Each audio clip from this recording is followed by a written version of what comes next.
షాద్ నగర్ వైపు ఉన్న మన స్వర్గసీమ వెంచర్లో ప్లాట్లు కొన్న వాళ్ళంతా సంతోషంగా ఉన్నారు. ఒక్కసారి విజిట్ చేయండి. చిన్నయ్య కాఫీ. చిన్నయ్య కాదు, చిన్నోడు. నేను మీ అక్క కొడుకును. నువ్వెందుకు ఏడుస్తున్నావమ్మా? చిన్నోడా, పెద్దయ్య గురించి అలా మాట్లాడకయ్యా. పెద్ద మనిషి డబ్బుంటే గుడి కట్టాలి, బడి కట్టాలి. వెళ్ళిన చోటల్లా కనిపించిన దానికల్లా బిడ్డలు నెచ్చుకుంటూ పోరు. ప్రతి ఊళ్ళో చెట్లు నాటించడానికి వాడేమన్నా ఆశో కూడా. గుప్పెడంత ఉల్లిని కోస్తేనే కన్నీళ్ళు వస్తాయి. బారెడంత నా తల్లి మనసు కోసాడు. వాడి కన్నీళ్లు కాదు, రక్తం రావాలి, వచ్చేలా చేస్తా. మనల్ని ఇంతగా మోసం చేసిన వాడికి ఆస్తి 3 పిల్లలు. నీకు మాత్రం పేదరికం ఒక్కడే. వద్దు చిన్నయ్య, వద్దు చిన్నయ్య.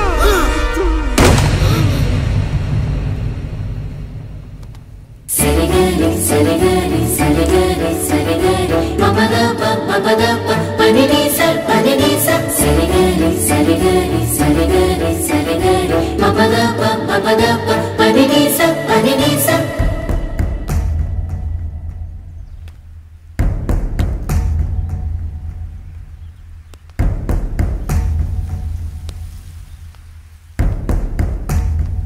నాన్న నాన్న. బాబుగారు. బాబుగారు కాదు నాన్న, నేను నీ బాబు నాన్న. మీరు మా పెద్దయ్య బిడ్డ కదయ్యా. కష్టపడి రైతు దుక్కి దున్ని కోత కోస్తే విత్తనాల ఫ్యాక్టరీ వాడొచ్చి ఈ పంట నాది అంటే ఒప్పుకుంటావా నాన్న? ఈ భూమి నీది, ఈ పంట నీది.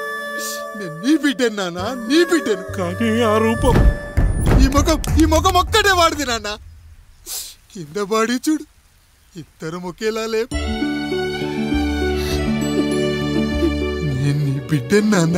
బాబు నాన్న, బాబు నాన్న, ఒక్కసారి నన్ను ఎత్తుకో నాన్న.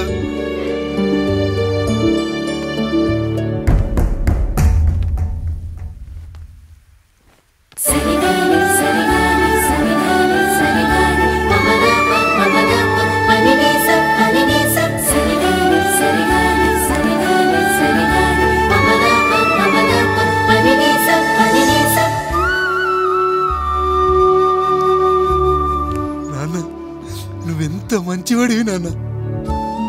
ఒకడు వాడిన టూత్ బ్రష్ నే ఎవ్వడూ చేత్తో పట్టుకోడు. అలాంటిది నువ్వు నోట్లో పెట్టుకుని తిరుగుతున్నావు.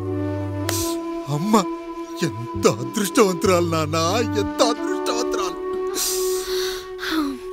చాలు బాబు, ఇది చాలు. చాలదు నాన్న, ఆ రాయుడు లెక్కేంటో తేలుస్తా. మన కుటుంబాన్ని ఇంత క్షోభ పెట్టిన ఆ రాయుడిని వదలనానా, వదలా. వాడంతేదో చూస్తా.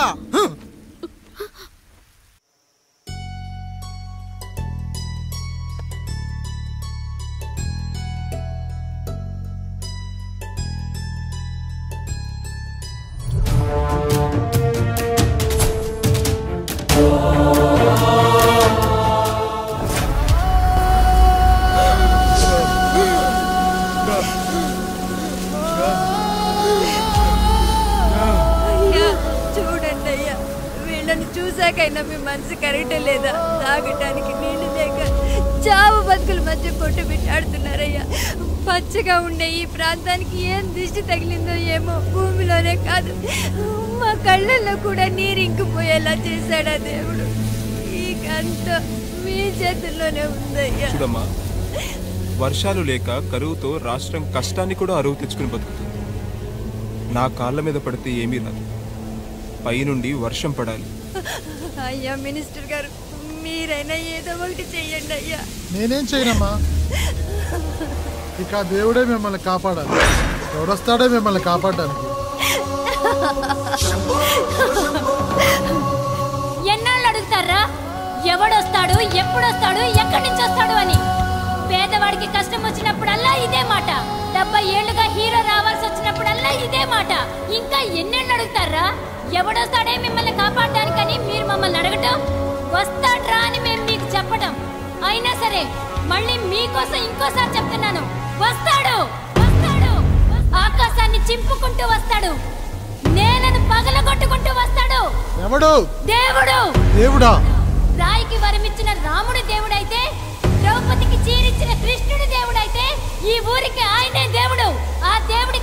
పేరే రాయుడు, పాపా రాయుడు, పాపా రాయుడు.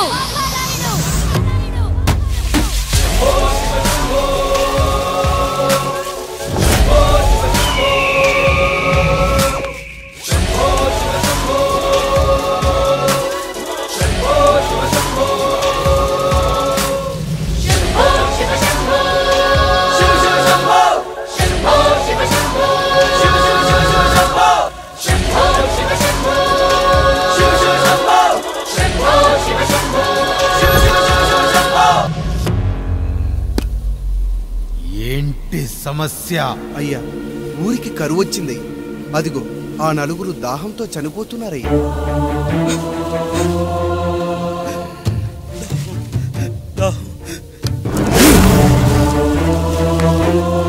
పాపారాయుడు తీర్పు ప్రకటిస్తున్నాడు.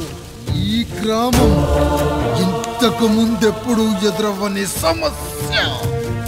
అందుకే ఈ సమస్యని నా సర్వేంద్రియాలను కేంద్రీకరించి నవరంధ్రాలను బిగించి ఆలోచించి ఈ నా తీర్పు ప్రకటిస్తున్నాను.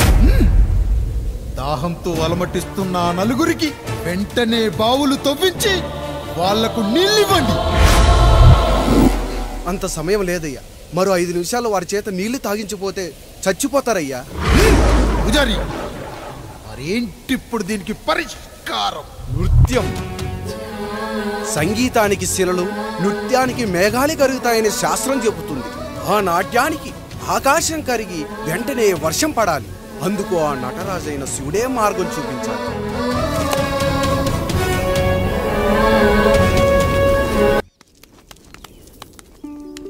అయ్యా, దేవుడిచ్చిన ప్రసాదం అనుకుని నలుగురిని కన్నాను. 3కి పెళ్లి చేయగలిగానయ్యా. ఈ ఊరి ఏమిచ్చినా మీరు తీసుకుంటారు కదయ్యా. ఇది మిగిలిపోయింది. తమరే ఏదో ఒకటి చెయ్యండి అయ్యా.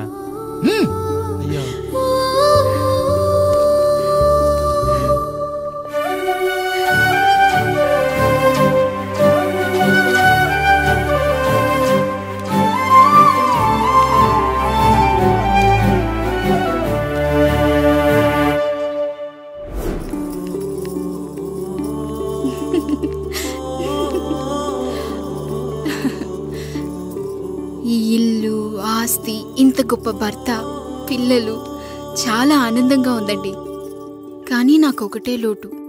మన తర్వాత మన పిల్లల్ని చూసుకోవడానికి వీళ్ళకొక అన్నయ్య కావాలండి.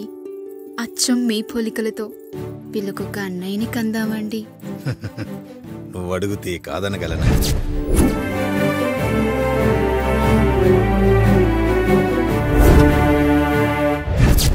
నానా, రాయుడెక్కడా? ఇప్పుడే వస్తున్నాను నాన్న.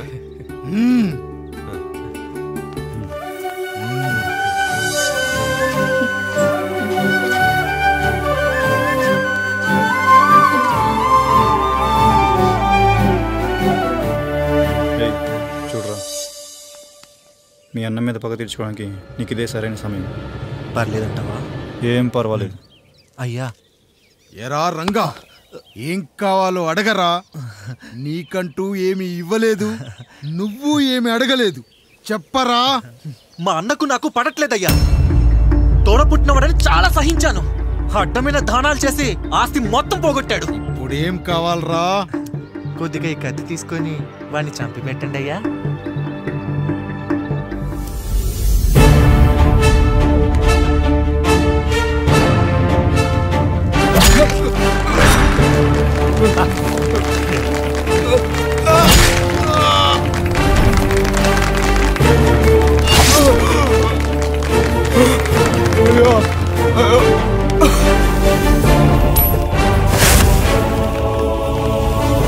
నాయుడు, అన్యాయంగా మా నాన్నని చంపేశావు.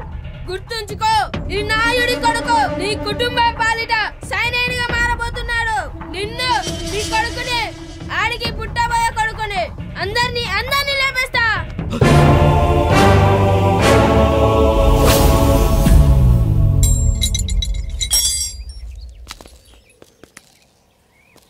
ఏం జరిగింది? మీరు హత్య చేసినట్టు ఇప్పుడే సమాచారం అందింది.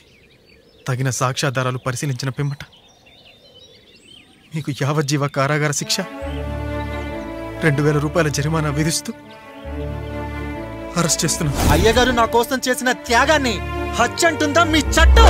ఇదెక్కడ న్యాయం? మనిషికి ఇచ్చిన మాట నిలబెట్టుకుంటే అరెస్ట్ చేస్తారా? ఏ దేశంలో ఉంది చట్టం? నన్ను ఏం చేయమంటారు రాయుడు గారు?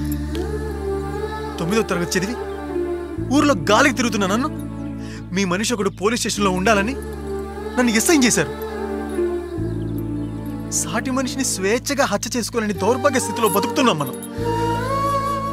మీరు చేసిన ఈ గొప్ప పనిని అర్థం చేసుకునే సంస్కారం, విజ్ఞత, విజ్ఞానం మాకు లేవు సార్, మాకు లేవు.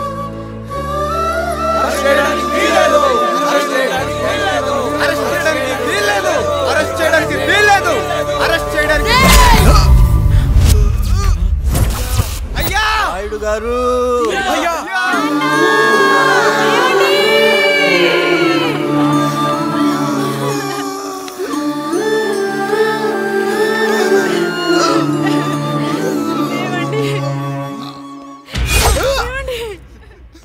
నొప్పిగా ఉందిరా.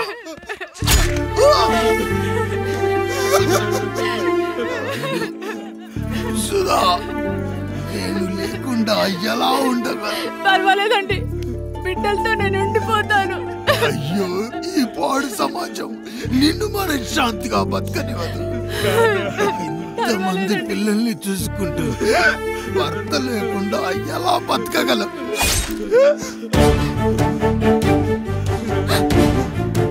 వద్దండి.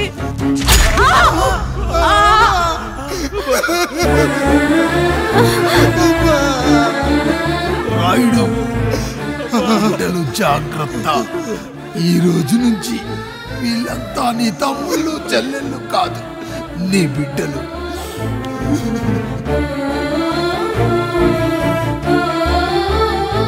ఎక్కడికి వెళ్ళనరా. నీ కష్టం వస్తే ఒక్కసారి నాన్న అని పిలవరా. ఆ సమాధిలోంచి అయినా లేచొస్తా.